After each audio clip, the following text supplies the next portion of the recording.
नमस्कार दोस्तों, आज की कहानी का शीर्षक है मेहनती राजा। अक्सर ऐसा होता है कि नीच लोग अपने बुरे इरादों में सफल हो जाते हैं और ठीक लोगों के अच्छे इरादे असफल हो जाते हैं, पर इस कहानी में ऐसा नहीं होता। एक बार की बात है कि एक राजा था जो बहुत ही दयालु और न्याय करने वाला था। उसकी हमेशा से यही इच्छा रहती थी कि उसकी जनता खूब फले फूले और खुशहाल रहे। एक दिन अचानक उसको पता चला कि उसकी राज्य की जनता दिन पर दिन कम होती जा रही है, पर यह उसको पता नहीं था कि इसका हिसाब कैसे रखा जाए। इसके अलावा वह यह भी नहीं जानता था कि इसकी वजह क्या थी। उसके राज्य के नियम और कानून सब बहुत अच्छे थे, टैक्स भी बहुत हल्के थे, उसके राज्य में पैदावार भी बहुत अच्छी होती थी। फिर उसके राज्य से लोग क्यों भाग रहे थे?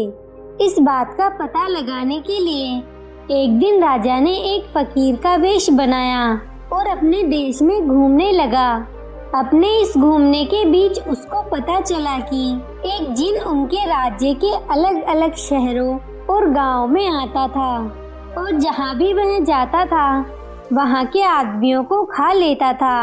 अपने इस घूमने के बीच एक दिन उसकी भेंट उस जिन से हो गई। वह उसको पहचान तो नहीं सका क्योंकि वह एक साधारण आदमी जैसा दिखता था। हुआ यूं कि एक बार घूमते घूमते राजा एक बंजर जमीन के टुकड़े के पास पहुंचा जो शहर से कुछ दूरी पर था। वहां उसने एक आदमी को घुटनों के बल बैठा देखा। उस आदमी की आंखें बंद थी, उसके कान उसकी अंगुलियों से बंद थे और वह अपना सिर जमीन पर दे देकर मार रहा था। राजा ने जब उस आदमी को ये अजीब सी हरकत करते हुए देखा तो वह उसके पास गया और उससे पूछा, अरे यह तुम क्या कर रहे हो? क्या तुम पागल हो गए हो?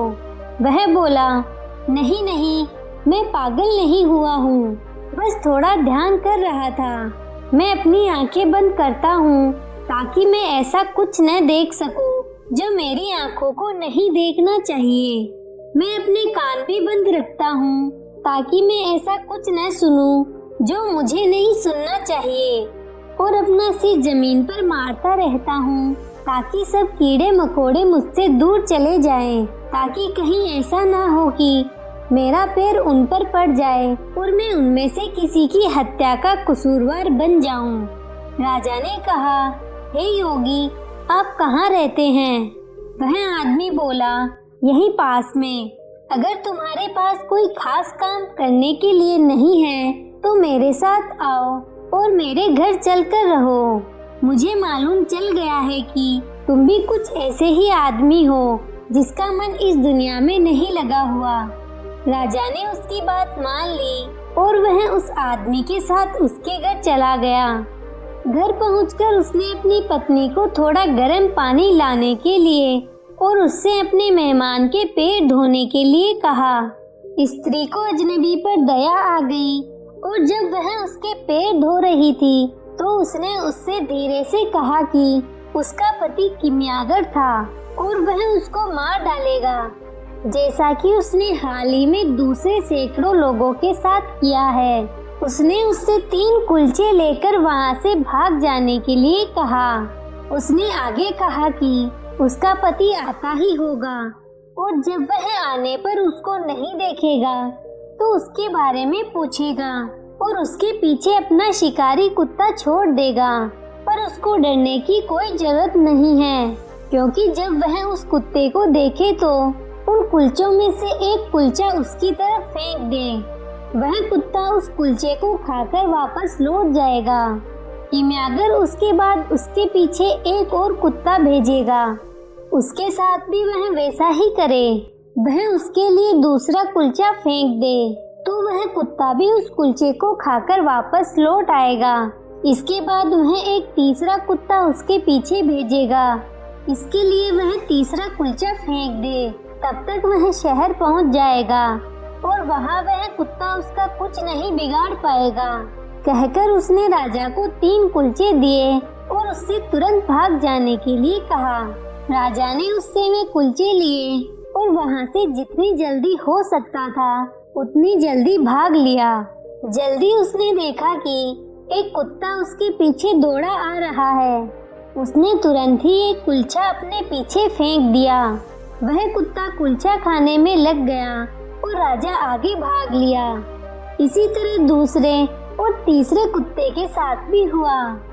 वे तीनों कुत्ते इतने भयानक और खूंखार थे कि अगर राजा ने उनको कुलचा न फेंका होता तो वे उसी को खा जाते। शहर पहुंचकर वह अपने महल गया और अपने शाही कपड़े पहन लिए।